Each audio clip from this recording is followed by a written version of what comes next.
Aujourd'hui, j'aimerais te raconter un petit peu quelle a été mon histoire de vie.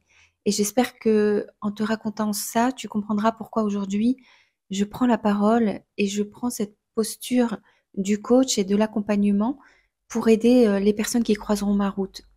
Si c'est quelque chose qui te parle, je serais ravie, bien entendu, de te lire dans les commentaires.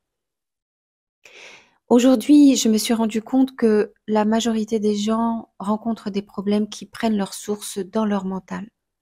Très, très souvent, ce qui se passe, c'est que les personnes ont un problème dans leur vie, un blocage, des blessures du passé, ça peut être tout et n'importe quoi.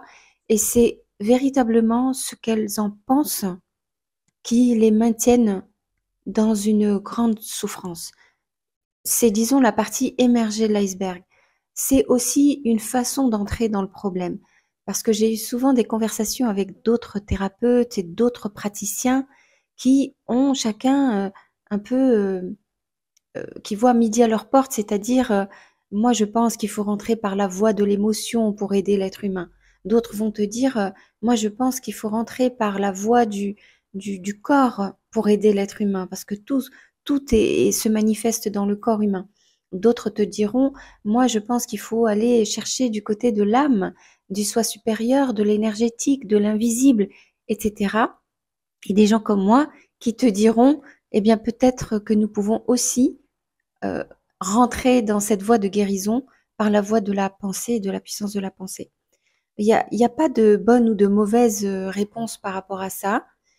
Je te propose ça aujourd'hui, en fait, dans mes accompagnements, simplement parce que j'ai moi-même traversé un petit peu tous ces aspects-là de l'approche de la guérison de l'humain.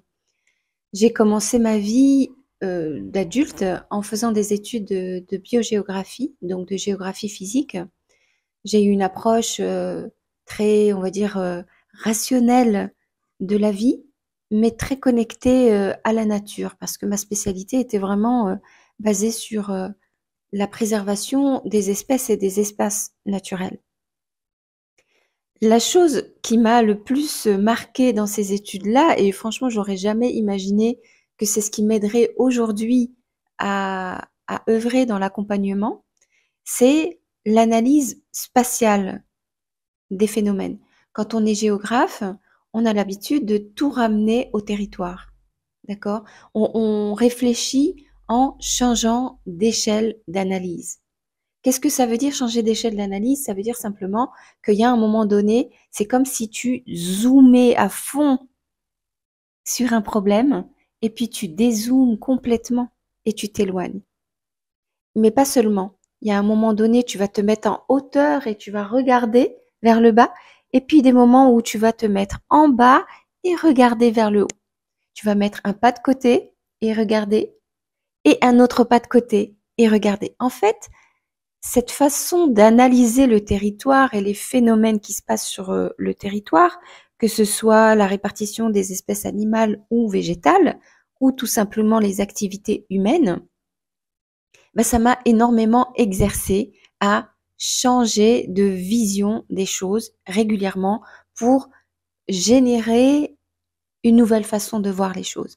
Je me suis aperçue que la vie n'est pas du tout la même.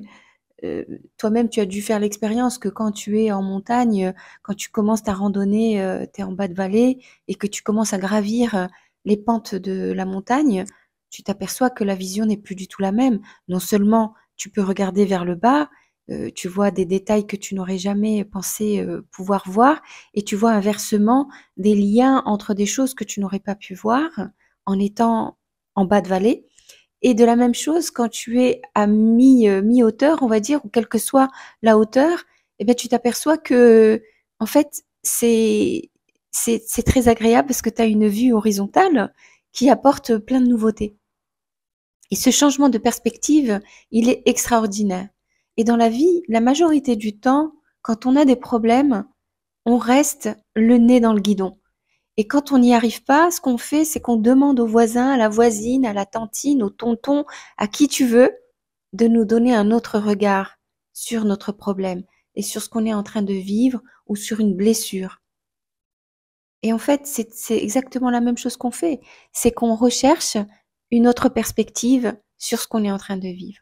Donc voilà, ma première étape de vie a été de me perfectionner. Et je rigole encore parce que jamais j'aurais pensé que ça m'aiderait aujourd'hui dans ce métier de l'accompagnement. Donc j'ai vraiment masterisé, on va dire, cette habitude de changer d'échelle d'analyse et de comprendre très vite que ce qui était vrai à une certaine échelle d'analyse, de vision, n'est plus du tout pareil quand on s'éloigne ou quand on fait un pas de côté.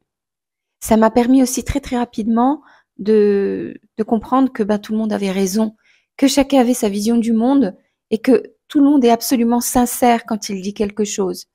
Et que cette façon de dire mais je t'assure que les choses sont telles qu'elles sont, la personne devrait rajouter parce que moi je les vois de cette façon-là, de là où je suis et de la perspective que j'ai, c'est exactement ce que je vois. Et c'est totalement vrai. Simplement, l'autre personne qui est en face va dire, mais en fait, moi aussi, je vois quelque chose et de ma vision et de ma perspective, je t'assure que j'ai raison. Voilà. Donc ça, c'est vraiment quelque chose de formidable. La deuxième chose qui m'a vraiment aidée, et ça vient vraiment de mon histoire personnelle, c'est que je suis née avec une double culture. Dès la naissance, je suis née avec une mère française, 100% française, et un père marocain, 100% marocain. Ce qui fait que dès le début de ma vie, j'ai entendu mes deux parents parler de leur pays respectifs qui étaient absolument à 100% vrais. Toutes les us et coutumes de l'un et de l'autre étaient valables. Les choses à faire et les choses à ne pas faire, etc., etc. Chaque pays et chaque culture avait sa propre logique et sa propre approche de la vie et du fonctionnement, on va dire, de la société pour que tout aille bien. Et les deux sont pour moi un véritable trésor. Et pour moi, il n'est pas question de dire il y en a une meilleure que l'autre. Il y en a juste deux à 100% authentiques. Et moi, j'ai la chance de me retrouver au milieu des deux. Et donc, au milieu n'est pas vraiment le mot exact. Plutôt, au lieu de dire je suis à 50% marocaine et 50% française, moi, j'ai envie de dire je suis à 100% marocaine et 100% française. Et cette double vision culturelle m'a permis de comprendre très très vite, parce que j'aimais mes deux parents, que ben, l'un et l'autre avaient tort et l'un et l'autre avaient raison. Et que finalement, la vie, elle était beaucoup plus large que la seule vision et perspective d'un seul point de vue. Alors ça, je peux vous dire, j'ai été pétrie là-dedans dès mon enfance en cherchant finalement à voir les qualités et les plus belles choses que je pouvais acquérir de ces deux cultures. J'ai vécu aussi très longtemps dans les deux pays, donc je ne suis pas une immigrée ou émigrée ou je ne sais ce qu'on pourrait imaginer comme un truc de acculturé. C'est un mot aussi qu'on utilise. Non, je suis réellement authentiquement à 200%, ben, on va dire, deux cultures différentes. Et j'ai vraiment de la chance pour ça, je le reconnais. Ça fait partie de mon parcours de vie. La troisième chose aussi que je dois vous dire ici, parce que c'est vraiment important dans mon chemin de vie, c'est que j'ai une sœur jumelle. J'ai eu une sœur jumelle qui a accompagné ma vie jusqu'à très récemment et qui malheureusement a quitté son corps humain. Donc elle est morte communément hein, dans la vie terrestre. Pour ceux qui me connaissent, eh bien vous savez que je crois quand même en plus de choses que simplement ce que je vois et que c'est mon habitude d'aller chercher dans l'au-delà ce qui existe aussi et qui n'est pas forcément visible à l'œil nu.